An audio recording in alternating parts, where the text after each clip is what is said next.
Hey YouTube, what's going on? I'm so excited for this video because it is about PMP. I'm going to jump straight into it. Water is the enemy of our hair.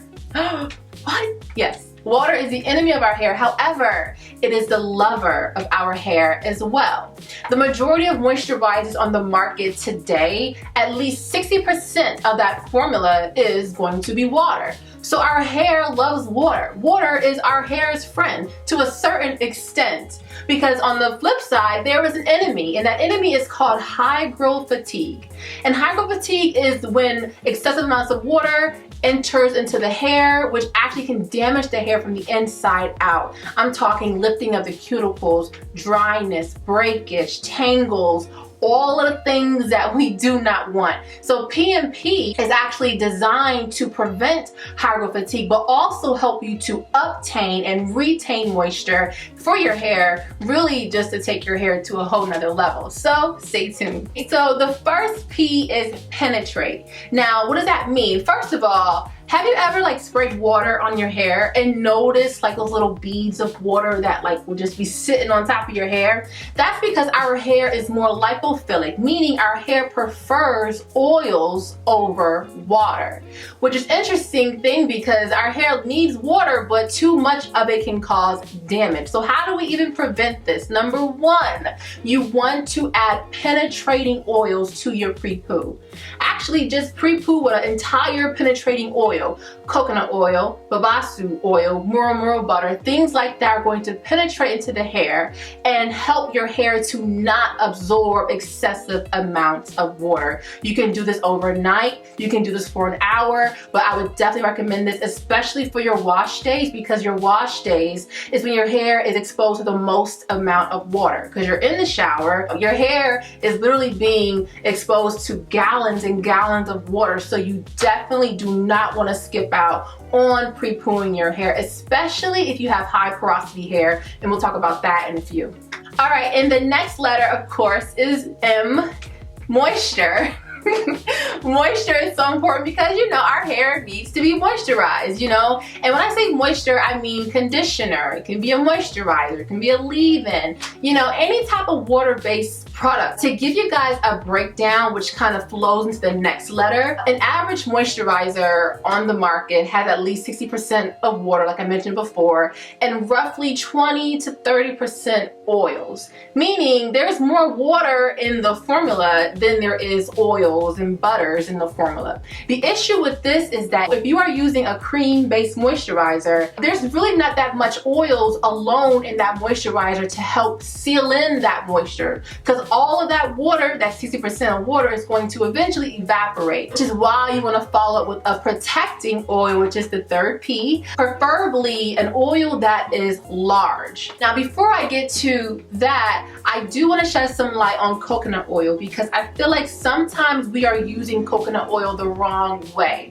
Coconut oil, in my opinion, is not really designed to be a protecting oil, because if you have a moisturizer and you use coconut oil afterwards, it's really not going to help seal in anything, because coconut oil wants to actually get into the hair. It wants to penetrate into the hair. It doesn't want to protect the hair. It wants to go in the inside of the hair, okay? So a lot of times people say, I use coconut oil on my hair, after moisturize, my hair is still dry. That's because the water is not being sealed in properly, so the water is actually evaporating and escaping from the hair. It's not the coconut oil's fault, it's the fact that you have to choose a different sealing oil that's going to actually retain the moisture.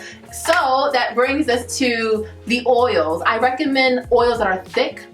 Think about avocado, castor, because these are larger chemically versus the lighter oils. And of course, my favorite, which is hair grease. But I will share a list of oils based off the chemical size on my website. I will post a link below, so make sure you check that out. So when it comes to low porosity and high porosity hair, for low porosity hair, I will say this. I think the best way to moisturize low porosity hair is going to be a leave-in mix, like water mixed with conditioner mix, something liquid, in my opinion. That's what I use for my hair. Honestly, guys, at the moment, I don't even have a moisturizer, like a creamy based moisturizer. I'm literally taking my water bottle with some water and adding my Aussie Moist conditioner, shaking it up and pop, pop, pop, pop, pop, add my hair grease, twist it up, and I'm good to go. So if you have low porosity hair, I would definitely recommend, you know, focusing more on like liquidy moisturizers, because you're gonna get the most moisture from a liquidy based product, even if you make it at home,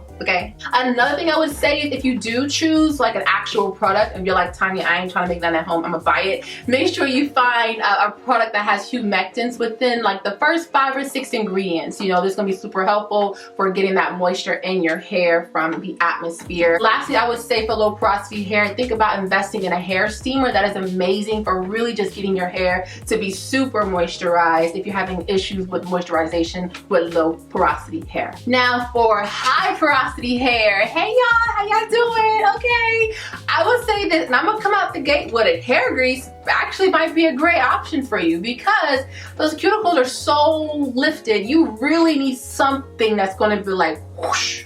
So you get your moisture in there, but you need something to really like get that stuff in there, something large. So hair grease, Blue Magic, okay, you know, is a great option. If you don't want to do the Blue Magic, castor oil, avocado, something heavier is what you're going to need. Also for high porosity hair, you definitely need to pre-poo. I mean, I would not even skip out on that step. Lastly, I would say apple cider vinegar is great for high porosity hair. Number one, it is acidic, which is great because it's going to help you to seal your cuticles and close those cuticles even more. On top of that, it is also a natural humectant, so it's going to help you get some moisture in your hair, but it's also a film former as well, so it also aids in the sealing of the cuticles as well. So hope you guys enjoyed this video finally on PMP. I'm super excited for you guys to try this method and tell me what you guys think about it. Of course, as always, you know, this may not work for you, and that's okay. You know, it's a journey. Some things work, some things don't. That's okay. Any questions or comments, let me know.